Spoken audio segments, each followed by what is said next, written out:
Pido que me acompañen al libro de Efesios, Efesios capítulo 5, versículos 7 al 9.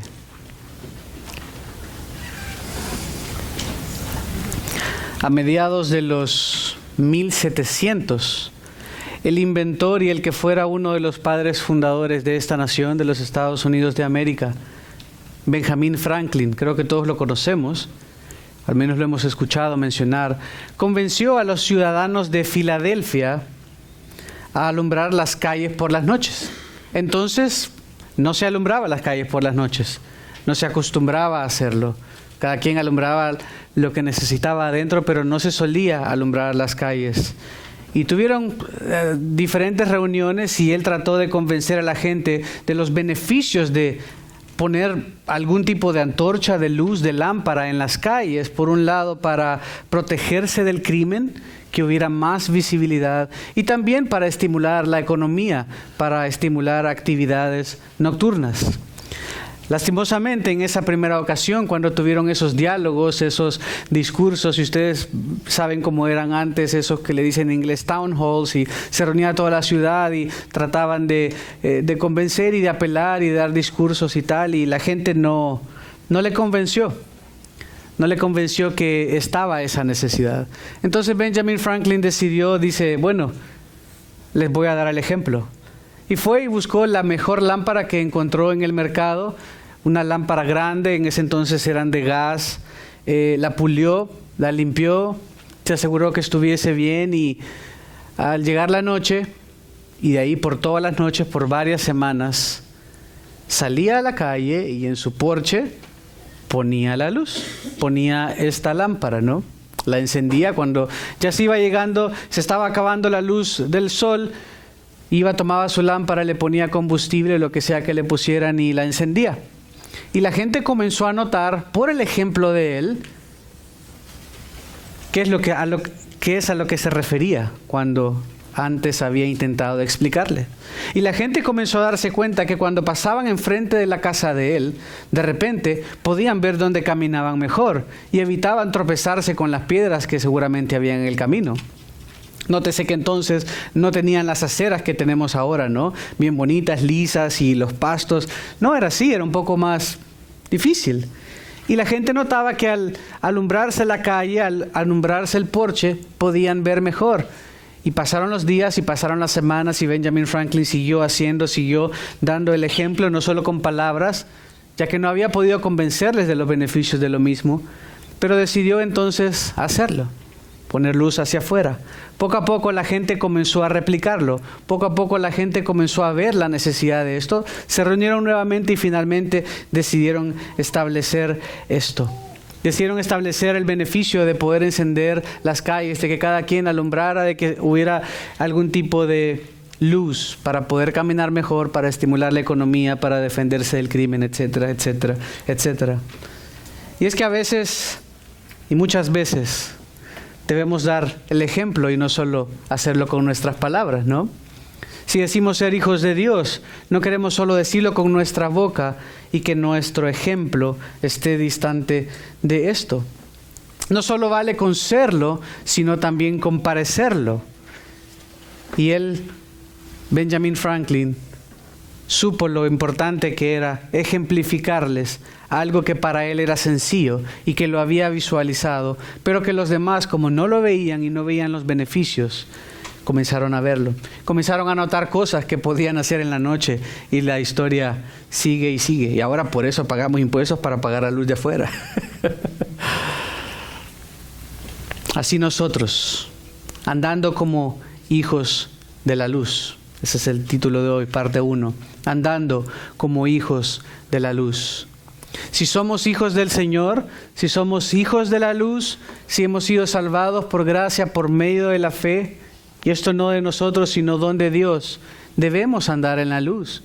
Debemos ser como Benjamin Franklin, que sacó su lámpara para mostrarles a los demás los beneficios. Es un ejemplo diferente, pero debemos hacer brillar la luz de Jesús que está en nosotros.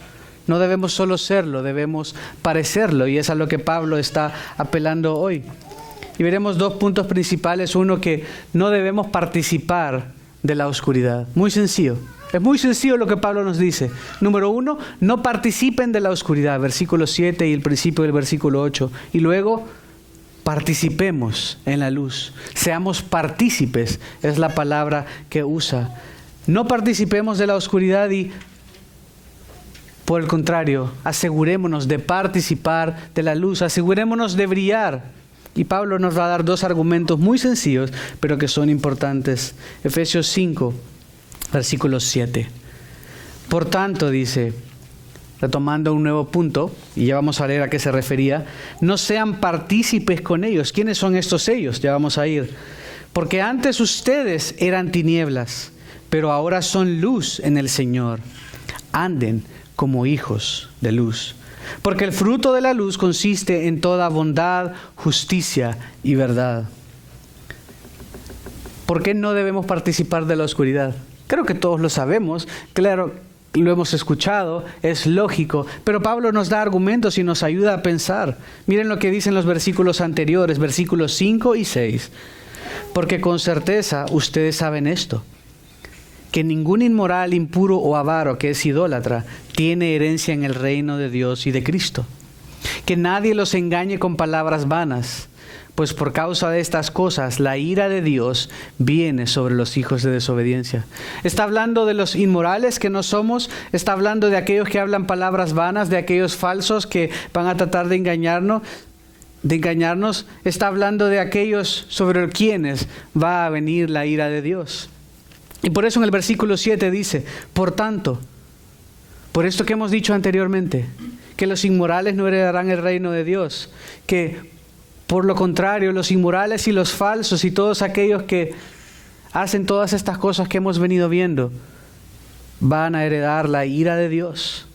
No sean partícipes con ellos, no estén juntos con ellos. ¿Qué quiere decir sean partícipes?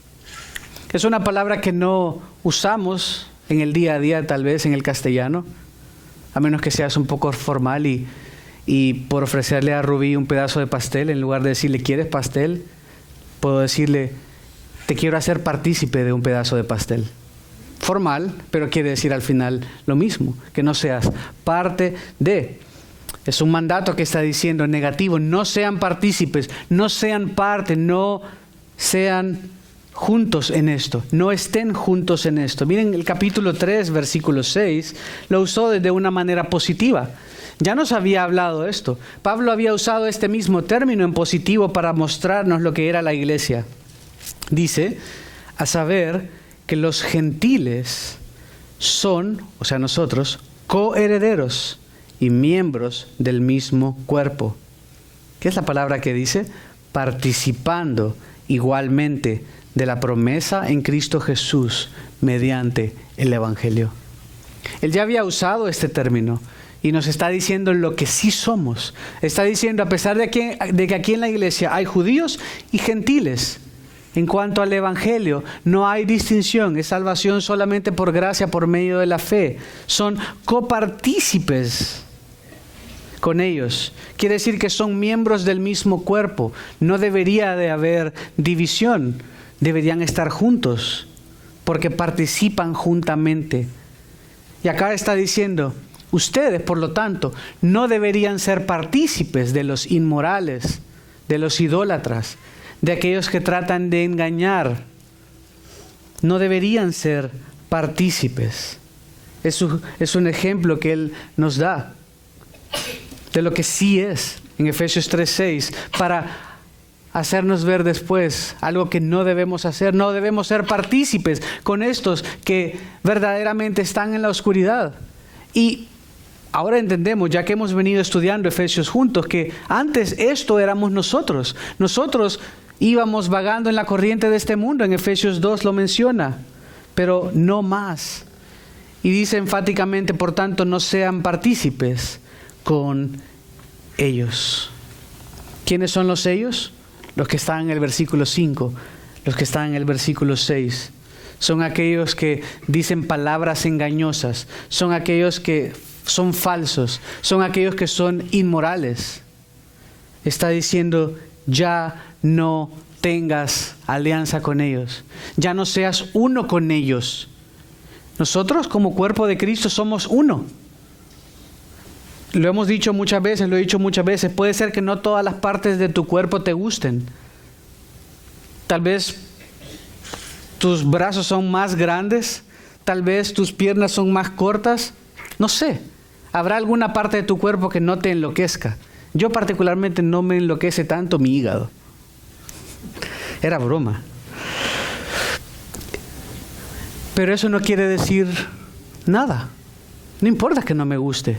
Es mi cuerpo. No lo puedo separar. Es íntegramente unido. Está integralmente unido, perdón. Está siendo partícipe todo el tiempo. Y Pablo está diciendo, ustedes no sean partícipes de aquellos que son inmorales, de aquellos que promueven falsedad.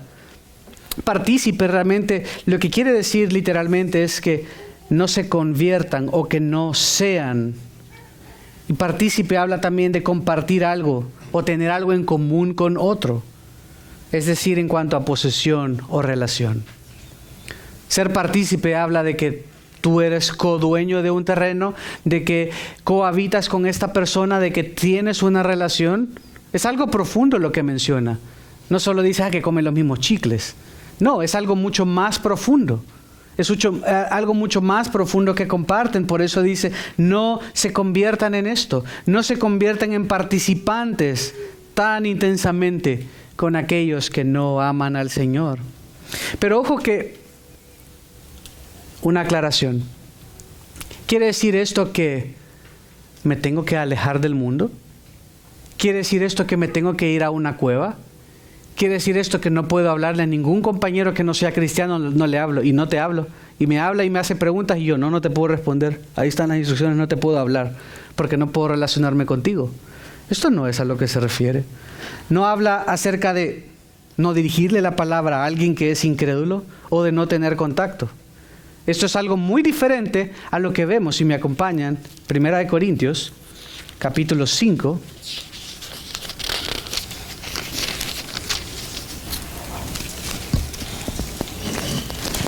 Porque entonces tendríamos que alejarnos del mundo y recluirnos. Y nos encerramos en la iglesia y no le hablamos a nadie y pasan las cosas que hemos hablado los miércoles, por ejemplo, que la gente se encierra y se convierten en sectas y no le hablan a nadie. Y el mismo Jesús hubiera hecho esto porque se sentaba con pecadores y les hablaba y se acercaba. Pero es algo diferente lo que está diciéndonos. 1 Corintios capítulo 5, versículos 9 al 11. 1 Corintios 5, 9. Dice, en mi carta les escribí, y ojo acá, que no anduvieran en compañía de personas inmorales. Hasta ahí, si el versículo terminara ahí, podría parecer similar a lo que acabamos de leer en Efesios, pero es un poco diferente. Versículo 10, no me refería a la gente inmoral de este mundo, o a los codiciosos, o estafadores, o a los idólatras, porque entonces tendrían ustedes que salirse del mundo. ¿Sí? Está diciendo, no me refiero a toda la gente, porque entonces como lógica es, me encierro en una cueva, me voy a Marte, porque aquí no se puede, solo los creyentes y no le hablo, no veo a nadie, no, solo cristianos y tal. Versículo 11, sino que en efecto les escribí que no anduvieran en compañía de ninguno que, llamándose hermano, es una persona inmoral, o avaro, o idólatra, o difamador, o borracho, o estafador. Con esa persona ni siquiera coman. ¿Notan la diferencia? Está diciendo, no te apartes del mundo. No te está diciendo, métete en una cueva o hazte de una secta rara y no le hables al fontanero que viene a ayudarte. Y no le hables a tu empleado porque no es cristiano, entonces no le puedes dirigir la palabra, no es digno. No. Queremos alcanzarles con el Evangelio. Queremos vivir vidas santas para que también vean y poder proclamar. Pero esto se está refiriendo a alguien que diciéndose, afirmando, yo soy creyente, y vive de una manera como que no lo es. Lo cual implicaría, en última instancia, que seguramente no lo es. Pero se identifica como tal. Y eso es peligroso. Y hablamos un poco el miércoles de la disciplina de la iglesia. Muestra Mateo 18 de cómo ejercer la disciplina. Si alguien está en pecado, alguien que dice ser creyente y está en pecado, vamos y en amor le exhortamos y le decimos, oye, y si no nos oye, vamos con 2 personas. Y si no nos oye, le decimos a la congregación. Y si no oye a la congregación y toda la congregación está orando, ánimo, arrepiéntate de tu pecado. Y no quiere obedecer y dice, no, déjenme en paz. Entonces debemos declararlo por impío, por publicano, por pecador. ¿Por qué? ¿Para avergonzarlo? No. Para que ojalá se arrepienta. Para que ojalá el Señor tenga misericordia de él. Para que entre en sus razones y pueda decir, uy, sí, estoy en pecado. Y vuelva al redil y regrese a aquel lugar donde él dice pertenecer. No hacemos esto con los incrédulos, hacemos con aquellos que dicen ser hijos de Dios, pero que de repente se volcaron a su pecado y están viviendo en pecado, no importándoles que ellos afirman tener una vida con Cristo. Simplemente dice, no les hables, trátalos como inmorales, porque no puede haber comunión con alguien que, diciendo ser hijo de Dios, se comparte como hijo del diablo. Diferente es el que es hijo del diablo y se sabe hijo del diablo y no le importa ser hijo del diablo, es diferente. Vamos y lo alcanzamos. Incluso a esta persona que se le disciplina, la idea es hablarle acerca de su necesidad del arrepentimiento. Ese es el propósito, restaurar, hacerle volver o hacerle que el Señor cambie su corazón. Pero entonces, si volvemos a Efesios, cuando dice no sean partícipes con ellos, está hablando a creyentes acerca de los no creyentes. No se está refiriendo ni siquiera a los falsos que habían ido, está hablando a aquellos que nosotros mismos éramos uno de ellos, aquellos que viven en pecado, aquellos que son inmorales, idólatras. Te dice, por favor, no sean, como un mandato, como un imperativo, no sean partícipes con ellos. No participen en sus obras de maldad. No se rían de sus chistes. No sean aliados con ellos. Mi mamá decía siempre, el que con lobos anda, a aullar aprende. No sé si es un refrán en toda Latinoamérica, pero creo que lo entendemos, ¿no? De nuevo, no quiere decir que no puedes trabajar con tu grupo que no es creyente. Yo solo con cristianos, por favor. Te van a correr. No va a haber trabajo. Qué lindo que fuera así, pero también es una linda oportunidad para hablarles de Cristo. Es una linda oportunidad para impactar sus vidas. Pero sí, debemos tener claro que no debemos ser partícipes, no debemos compartir con ellos, porque simplemente compartir en ese sentido, ¿no? Compartir de una manera profunda, porque no compartimos las mismas cosas. Eso no quiere decir tampoco que no le puedes invitar a comer, no le puedes invitar... No me entiendan mal. Pero no debemos ser partícipes con ellos de sus obras, porque nosotros somos hijos de la luz, que es lo que va a decir a continuación, en el versículo, la segunda mitad del versículo 8. Pero luego nos va a dar el por qué nos está diciendo el mandato. Pablo dice, no sean partícipes con ellos. Ustedes, está hablando a creyentes, ustedes son hijos de Dios, por lo tanto no deben tener lugar con aquellos que se caracterizan por la inmoralidad, por la falsedad, porque antes ustedes eran tinieblas, dice el versículo 8. Nos está dando la causa, el porqué del mandato. Dios es bueno, siempre les he dicho esto muchas veces, no solo son los mandatos estériles o duros ahí, sino que nos explica. Porque antes ustedes eran tinieblas. Y vamos 2 capítulos atrás a Efesios 2, versículo 1. Dice, y Él les dio vida a ustedes, que estaban muertos en sus delitos y pecados, en los cuales anduvieron en otro tiempo, según la corriente de este mundo, conforme al príncipe de la potestad del aire, el espíritu que ahora opera en los hijos de desobediencia. El que estaba escuchando leer esta carta de Pablo a ellos, el que estaba leyendo, tú que lo lees, tú que hemos venido leyendo, sabes lo que Pablo te ha dicho. Sabes que te ha dicho que Él te rescató de esa corriente. Ahora vamos contra corriente. Ya no estamos más en tinieblas. Pero eso éramos nosotros. Nosotros estábamos en tinieblas, y porque estábamos en tinieblas sabes cómo era y sabes de las cosas que no debemos ser partícipes. Ser partícipe con los falsos, con los inmorales, es inconsistente con ser un hijo de la luz. Es inconsistente con andar como hijo de la luz. Y cuando dice tinieblas, es oscuridad. Y realmente no siempre ocupamos tinieblas, ¿no? Es un término que la verdad se usa más en la Biblia. Usamos oscuridad en el día a día, porque antes ustedes eran tinieblas.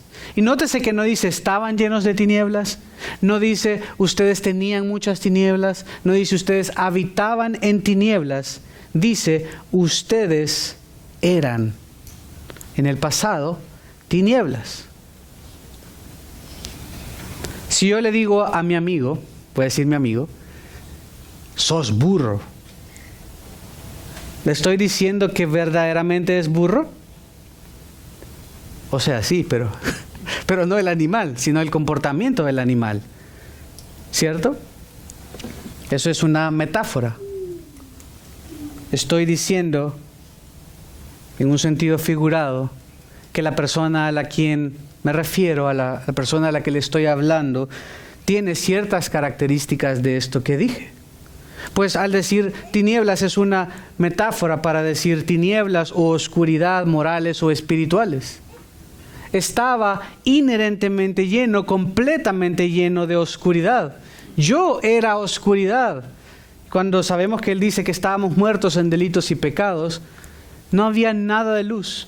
No había nada de vida en mí. Estaba completamente muerto. Era negro el panorama. Yo mismo era la oscuridad. No era es que pobrecito, es que abusaron de mí, o tuve estas ciertas cosas, o pasé ciertos traumas. No está diciendo esto. Está diciendo tú mismo eras oscuridad. Independientemente de lo que pasaste, independientemente de lo que sucedió en tu vida, el punto es que tú estabas muerto. Tú eras oscuridad. En otras palabras, o como también se podría entender para la audiencia original, éramos instrumentos de oscuridad. O éramos quien cargaba o llevaba la oscuridad. No es que naciste en un barrio difícil. No es que naciste en un lugar duro. Es que tú mismo eras oscuridad. Tú mismo eras enemigo de Dios. Y ese es el meollo, que hoy ya no lo eres. Hoy ya no eres. Antes ustedes eran tinieblas. Quiere decir que hoy ya no, y porque ahora ya no eres tinieblas, y por si había duda que somos ahora, lo va a decir a continuación. Pero dice, porque antes éramos tinieblas, entonces nosotros no debemos ser partícipes con ellos. No debemos hacer alianza, no debemos estar casados con ellos, no debemos tener una relación tan estrecha que no se nota que nosotros somos hijos de luz y que ellos son hijos de la oscuridad. Luego, Pablo continúa el argumento. La segunda mitad del versículo 8. Nos dice, no solo no debemos participar de la oscuridad, porque podría dejarlo como subjetivo, miren, no hagas esto, no hagas esto. Pero para que haya claridad, les dice qué debemos ser. Les dice quiénes somos, les recuerda quiénes somos y les dice que debemos ser partícipes, ahora sí, en la luz. Pero ahora, continúa diciendo, haciendo un claro contraste con la primera mitad del versículo 8, dice, pero ahora son luz en el Señor. Otra metáfora. ¿Somos luz nosotros? No. Somos predominantemente agua. ¿Sabían esto, no? Pero no somos luz. No somos tampoco como las luciérnagas que sacan luz de la parte trasera. Podríamos decir, bueno, tal vez tienen algo de luz. Pero no somos luz. Es una metáfora para ilustrar quién soy yo ahora en Jesús. Ya no hay oscuridad, por lo tanto, el comportamiento inmoral, idólatra, el comportamiento de hablar falsedad, No debería, que no va. Simplemente es completamente incompatible. Si acá apagamos las luces, o si no nos movemos, se apagan las luces eventualmente y no se ve nada. Y cuando encendemos la luz, no hay compatibilidad. Deja de ser oscuro y es alumbrado. Sucede lo mismo con el creyente. No te está diciendo, así como cuando uno va por la casa apagando las luces porque la familia deja las luces encendidas, apagando la luz, apaga la luz, o enciende la luz, lo contrario. Pablo no te está diciendo solo, apaga y enciende la luz. No te está diciendo, dale al switch, o pon luces inteligentes, ahorra energía. Pablo no te está diciendo esto. Te está diciendo, tú sos luz. Si eres luz, no eres tinieblas.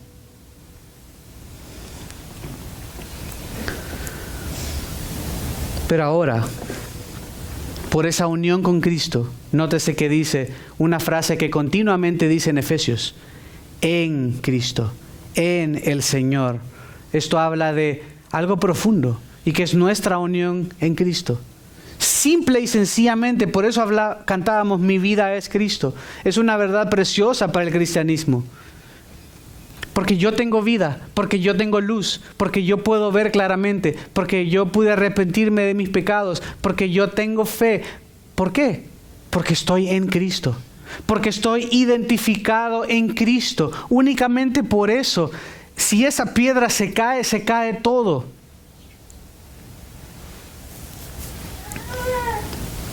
No sé cómo se llama esos cubitos que se hace una torre y uno va quitando. Jenga, sí, Jenga, ¿no?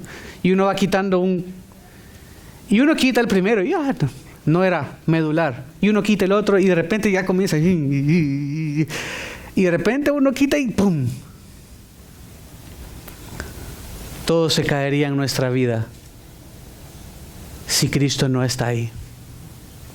Si Cristo no hubiese muerto por ti. Pero porque Cristo murió, no te está diciendo, anda, enciende la luz. Te está diciendo, porque estás en Cristo, tú eres luz. Por lo tanto, la oscuridad no va. No va.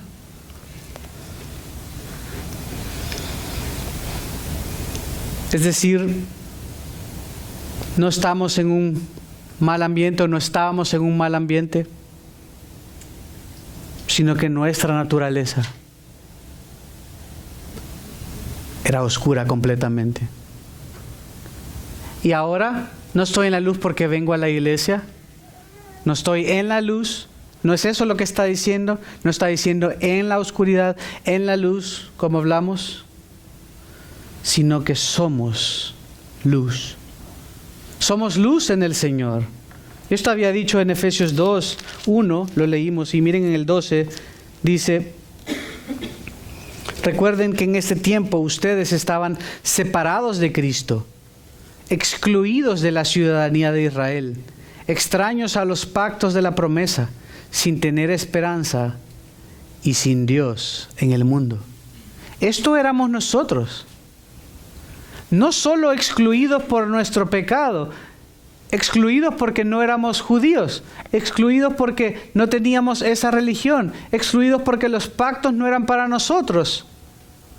Aunque sabemos que siempre ha sido por gracia por medio de la fe, aunque sabemos que el propósito era que Israel fuera luz a las naciones y que la gente quisiera venir a Israel porque vieran qué gran Dios tenía y que entonces las naciones fueran salvas, Israel mismo hizo un exclusivismo y dijo: ustedes son perros.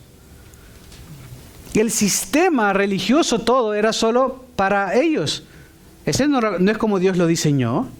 Ellos hicieron una religión. Por eso dice excluidos, sin tener esperanza, sin Dios en el mundo.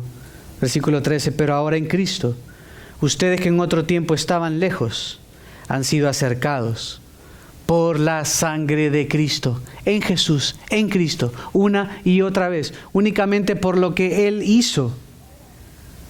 Él nos ha iluminado. Miren, Hechos. Bueno, quiero ir primero al Salmo 27:1, porque siempre que vemos luz, por ejemplo, en el Antiguo Testamento, siempre habla de salvación. Salmo 27 y luego Isaías 9. Salmo 27, 1. No es una ilustración nueva, no es un ejemplo nuevo que el Señor está dando a través de Pablo, sino que era una metáfora que ellos conocían, una ilustración que conocían. Salmo 27, 1 dice: el Señor es mi luz y mi salvación. Isaías capítulo 9, versículo 2.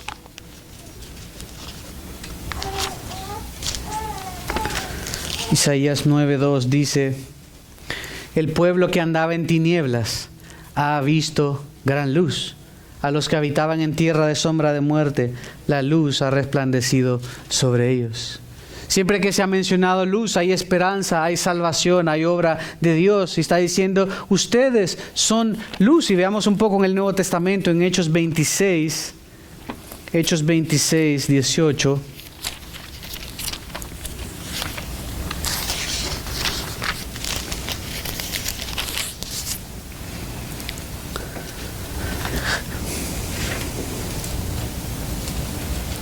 Está relatando la conversión de Pablo. En el versículo 18 dice: para que les abra sus ojos, a fin de que se conviertan de las tinieblas a la luz, y del dominio de Satanás a Dios, y para que reciban por la fe en mí el perdón de pecados y herencia entre los que han sido santificados.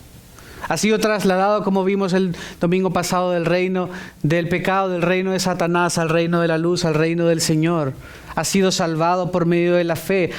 Tus pecados han sido perdonados. Ahora tu herencia no es la muerte eterna, tu herencia no es la ira de Dios. Tu herencia es el perdón de tus pecados. Tu herencia es Cristo mismo. Hemos recibido una herencia. Hemos sido santificados. Hemos sido apartados para el Señor. Hemos sido pasados de muerte a vida. No éramos hijos y hemos sido adoptados. No éramos herederos. Hemos sido hechos hijos de Él con todos los derechos. Éramos enemigos y ahora somos amigos. Éramos lejanos, como leímos, y ahora hemos sido hechos cercanos. Colosenses 1 para leer ese texto. Efesios, Filipenses, Colosenses 1, versículo 12 y 13. Menciona la luz de nuevo. Y dice: dando gracias al Padre que nos ha capacitado para compartir la herencia de los santos en la luz. Porque Él nos libró del dominio de las tinieblas y nos trasladó al reino de su Hijo amado, en quien tenemos redención, el perdón de los pecados. Ya no estamos en oscuridad, estamos en la luz, somos de la luz, por lo tanto debemos andar como hijos de la luz. Ahora somos hijos ahora son luz, en el Señor.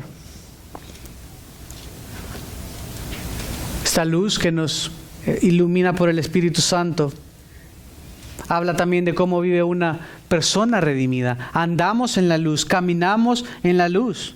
Tenemos una iluminación para vivir una vida santa como consecuencia de nuestra relación con Dios. Hemos sido iluminados por ese Espíritu de Dios que se nos ha sido dado a cada uno de nosotros como garantía para que vivamos vidas santas. Por eso dice el mandato: pero ahora, contrastando, son luz en el Señor. Anden entonces, después de ese punto y coma, anden como hijos de luz. Caminen, caracterícense continuamente por andar en la luz. Volviendo a Benjamin Franklin, no enciendan la luz solo cuando tienen visitantes. Creo que era el punto. Si sabían que iba a venir alguien y llegaba ave y alma, llegaban en caballo o a pie, qué sé yo, me imagino que salían a la calle y le guiaban un poco para que no se tropezaran con una plantita que tenían ahí o algo, qué sé yo, una tortuga. Pero no dejaban la luz continuamente afuera, que fue el cambio que Benjamin Franklin estaba abogando por. Pero Pablo les dice: caminen, condúzcanse de esta manera. No es a veces echen un poco de luz. Las luciérnagas, hasta donde yo sé, sacan luz en la noche. Yo no sé si en el día, pero yo no se las he visto.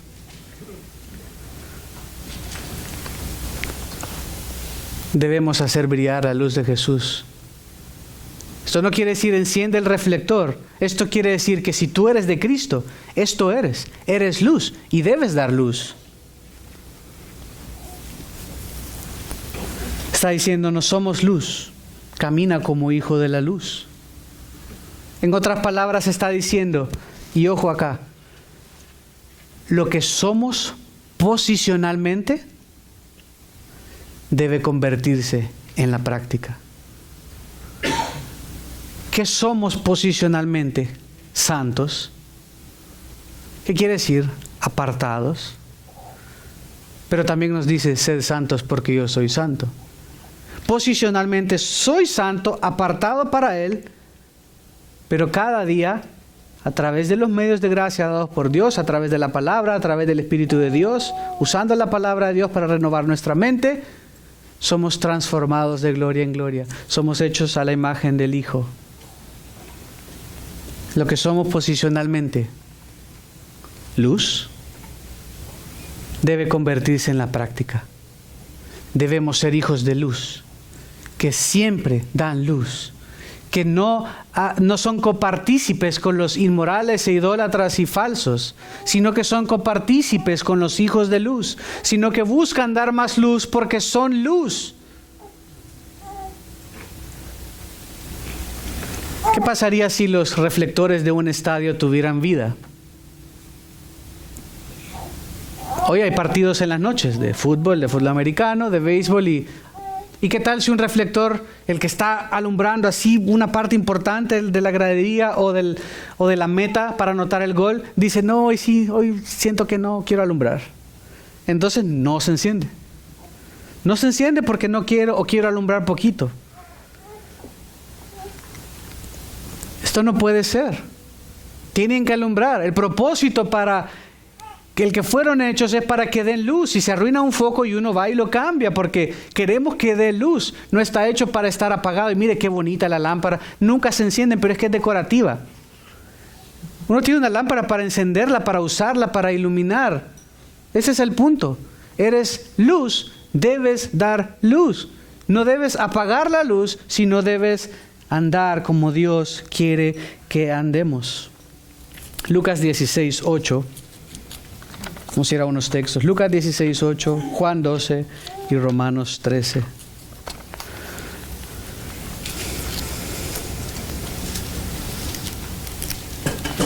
Lucas 16:8.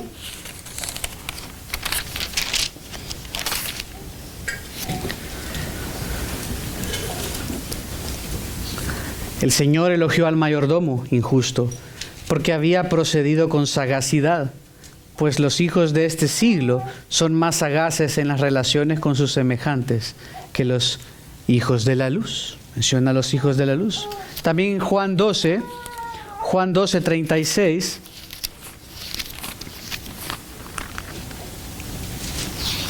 Juan 12:36.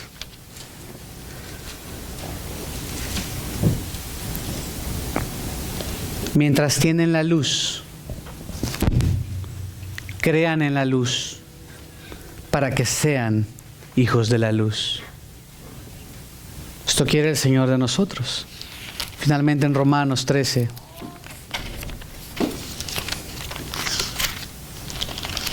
Romanos 13, versículo 12. Lo dice de manera muy clara. La noche está muy avanzada y el día está cerca. Por tanto, desechemos las obras de las tinieblas. Esto no se lo está diciendo a gente que no cree. Esto no se lo está diciendo a gente que está de goma hoy en la mañana y no en la iglesia. Se lo está diciendo a creyentes. Por tanto, dice, desechemos las obras de las tinieblas y vistámonos con las armas de la luz. El día se acerca, el fin se acerca, El juicio final se acerca, el día del Señor se acerca.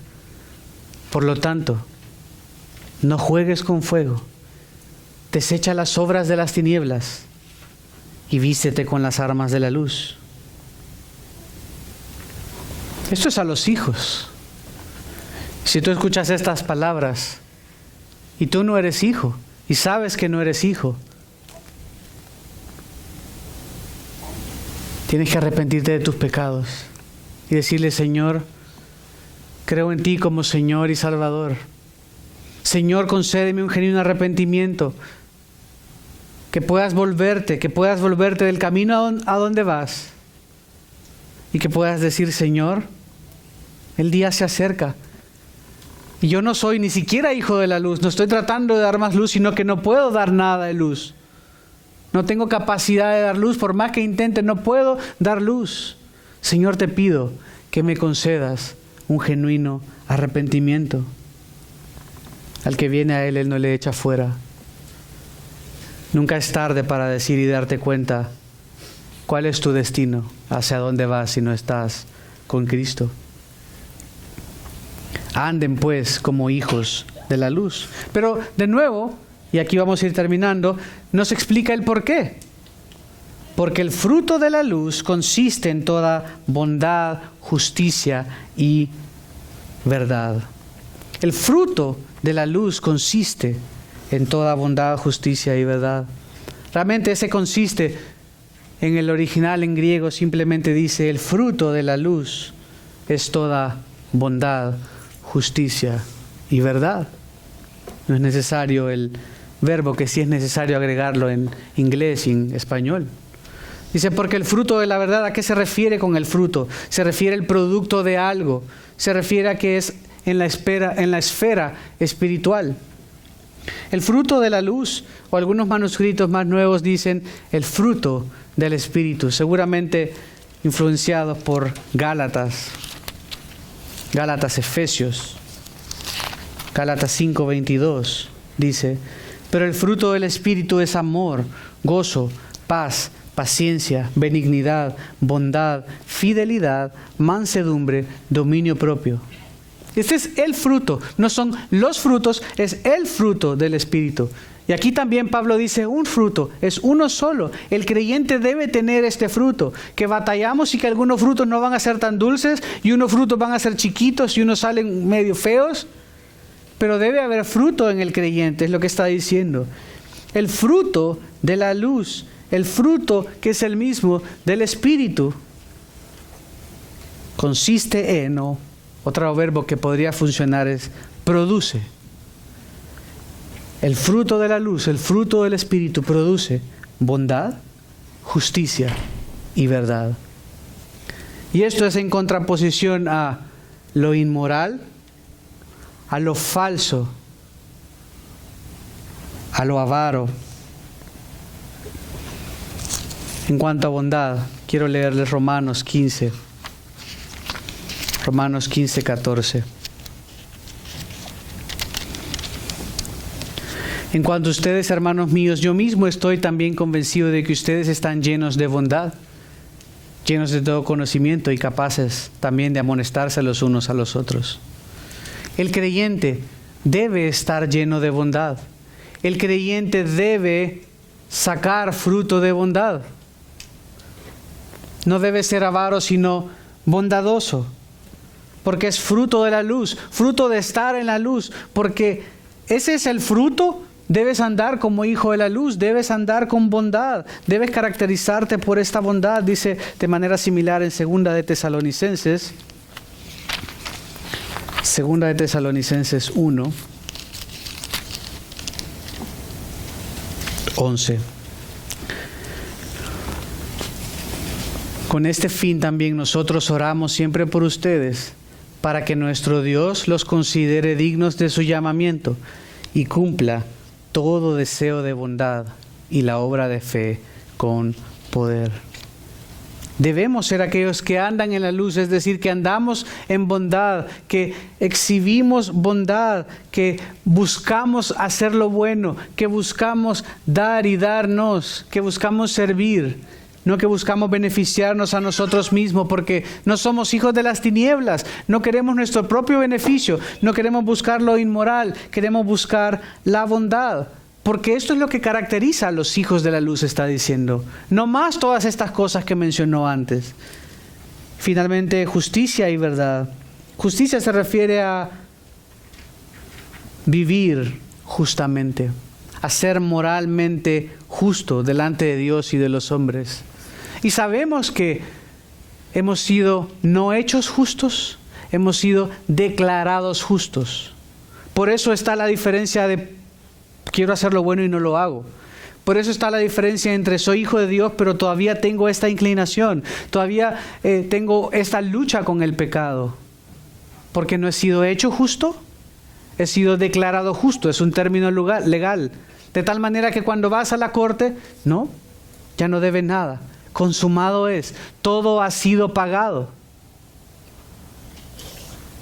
Nuestro estatus delante de Dios es perdonado. La deuda ha sido saldada. No hay ningún saldo pendiente. Eres libre. No eres más esclavo del pecado. Por lo tanto, debemos conducirnos con justicia. Hacer lo bueno, hacer lo justo. En Efesios 4, si regresamos a Efesios 4, 24.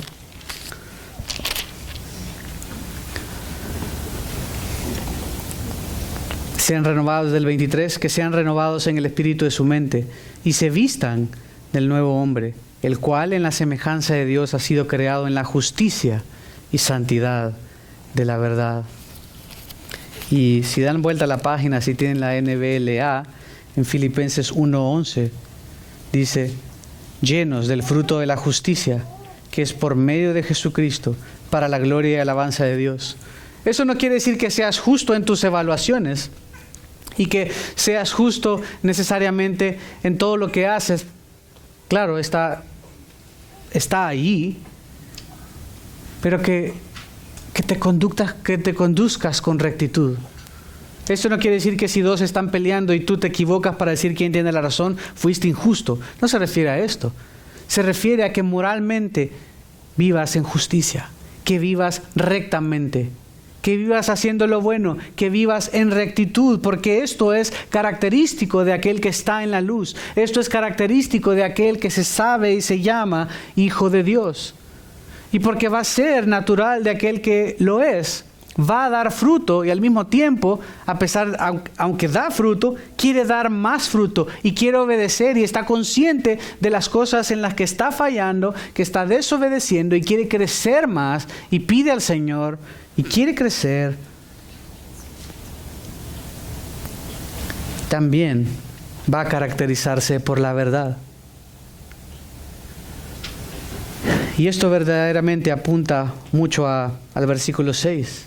Que nadie los engañe con palabras vanas. Que nadie los engañe con tonterías. Había habido falsos maestros en Éfeso. Juan tiempo después, dirige la carta de primera de Juan, se crea los mismos Efesios. Y habían habido falsos maestros que no cuando se escribió Efesios, pero que después saldrían de ellos porque no eran de ellos. Y estos falsos les decían que necesitaban algo adicional a la palabra que Dios había hablado, a la palabra apostólica que Dios había dicho, y creían que Jesús verdaderamente no había venido en carne. Por eso Juan comienza lo que hemos visto, lo que hemos oído, lo que hemos palpado con nuestras manos. A este Dios anunciamos y proclamamos. Les dice, el fruto de la luz va a abrazar la verdad, va a rechazar el error y va a huir del error. No va a escuchar palabras vanas, no va a escuchar palabras de hombre, va a escuchar la palabra de Dios. Es lo que debe sostenernos. La única manera de sostenernos es en la palabra de Dios. Y la iglesia debe ser la garante, debe ser, dice, columna y sostén de la verdad. es la que debe ir al texto de Dios y ver lo que Dios quiere decir, y no al revés, no usar la palabra de Dios para hacerlos hacer algo, sino al contrario. Venimos ante la palabra de Dios para extraer y obedecer. Sencillo como eso. No hay ideas nuevas, no hay ideas sensacionales, no hay ideas creativas que vamos a imponer y usar esto para una agenda específica, sino venimos humillados, sabiendo que la cabeza de la iglesia es Cristo. Extraemos del texto y obedecemos. Sencillamente eso. No participemos de la oscuridad y en cambio participemos de la luz. Caractericémonos por ser aquellos que cada día encienden la casa de adentro, pero también encienden la calle. Van y compran la mejor lámpara y brillan y encienden para que todos los demás vean y no se avergüenzan. Que brille la luz de Jesús en nosotros, en todo lo que hagamos. Que el Señor sea exaltado de principio a fin. Que verdaderamente seamos consistentes con lo que decimos ser. Si somos hijos de la luz, andemos entonces como hijos de la luz. Y estamos parados, identificados como tal, permitamos que demos fruto. Permitamos que el Señor obre más en nuestra vida.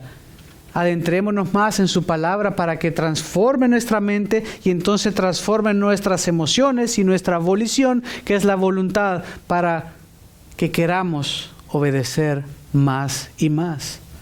No es al revés. A veces pensamos que es porque no siento, porque no siento el deseo. Es lo contrario, es al revés. Primero transformamos nuestra mente y estamos pensando mal y vamos a la Escritura para pensar bien, para transformar nuestros afectos o transformar nuestra voluntad, y entonces una vez nuestra mente y nuestra voluntad ha sido transformada y obedecemos porque queremos y porque también es fruto, que los afectos van a venir. Es al revés. No es de que estoy esperando hasta que sienta ganas. Nunca va a pasar. ¿Leemos? ¿Entendemos? Obedecemos. Los afectos vendrán. Las emociones vendrán. Rendidas al Señor, rendidos a la verdad. No a lo que siento, no a la moda de turno, no a la opinión de hombre, sino a lo que Dios quiere hacer en nosotros. Ejemplo, es que hoy no siento ganas de cantar. ¿De verdad? Pero el Señor manda en todos los salmos y en toda la Escritura que le cantemos, que le demos honor a Él. Mala suerte si no tienes gana o no. Cántale, adórale. Entonces, con el tiempo, eventualmente, ese deseo se va a alinear con lo que sabes que es verdad. El que sabe hacer lo bueno y no lo hace, le es pecado, ¿no? Dios quiere que vivamos y andemos como hijos de la luz. Que esto no sea para hacernos sentir mal, sino para retarnos, para que podamos vivir para Dios verdaderamente en todo lo que hagamos y que podamos ser hijos de la luz, consistentes con lo que decimos ser. No queremos ser eso como 1 Corintios, que decimos ser hijos de Dios, hijos de la luz, y andamos como que somos hijos de la oscuridad. Oremos y terminaremos cantando. Gracias, Señor, por tu palabra. Gracias porque somos tus hijos. Gracias, Señor, porque te podemos amar y servir y seguir. Señor, gracias porque nos has llamado de la oscuridad, de la muerte. Nos has dado vida en Cristo, Señor. Gracias, Padre, por salvarnos y darnos razón de vivir. Señor, ayúdanos a vivir como hijos de la luz. Sabes lo mucho que nos cuesta. Sabes lo mucho que batallamos. Sabes nuestras cargas y dificultades, y te pedimos perdón por nuestra torpeza, por nuestro pecado. Perdónanos porque muchas veces no nos estamos conduciendo como hijos de la luz. Si alguno ha pecado, abogado tiene en Jesucristo. Señor, y si alguno ahora reconoce que no es tu hijo, te pido que le concedas un verdadero arrepentimiento, que pueda ver su falta de salvación, que pueda ver su condición de oscuridad y muerte, que pueda venir delante de ti, Señor, y arrepentirse, que le des un nuevo corazón y una nueva vida. En el nombre de Cristo Jesús oramos. Amén.